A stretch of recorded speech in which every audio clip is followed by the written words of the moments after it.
Hello, I'm Dave Epstein. Welcome to this edition of Growing Wisdom, and today I'm at Barry's Greenhouses. They are a wholesaler in Medway, Massachusetts, and we are talking Mandevilla. Look at them all. They are gorgeous.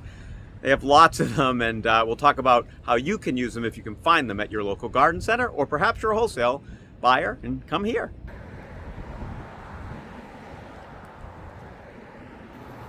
One of the things that caught my eye this year is this double Mandevilla flower, and just really stunning. You can see just the label. They're calling it Sun Parasol. This is this year. This is a 2026 in the trade. So, you know, the growers are constantly looking at trying to find ways to make the flowers more appealing. This is not a double, but look at that color. Other aspects of the Mandevilla, beside the bloom color and shape that will be different, are the leaf texture. So here, this is a little more leathery. Then you have a smaller leaf that's a little shinier. So it's kind of just a preference.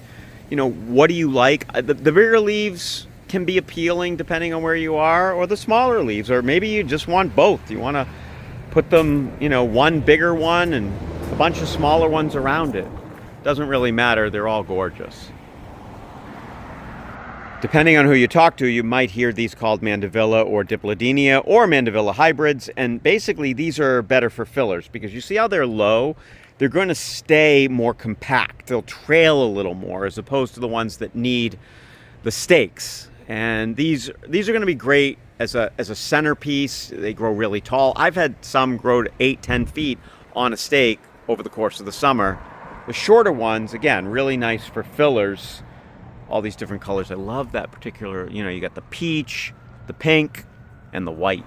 If you want something with a little more pop, the red, you can't go wrong. A red Mandevilla just really will stand out in the garden. My Mandevilla, which I'll show you in a second, is about 8 years old, and it's this variety, and I've wintered it over. I just put it in the basement, give it a little bit of light and a little bit of water and cut it back, and then it just grows again. Now, so if you have the patience, you can winter these over, there's no question. As I got to the point in the video where I say I'm going to show you my Mandevilla, I realized I hadn't filmed it, so I just ran outside. I'm literally in the middle of editing. This was down in the basement all winter long. It had a grow light on it, but you can see we've got some flowers, and it kind of on and off flowered all winter long. It looks to me like we've got some flower buds that are going to start coming, and yeah, the leaves look pretty good. It's not as gorgeous as the one I'm showing you at Barry's, but this is 8 years old. Keep going, and I haven't even cleaned it up, so it'll look better.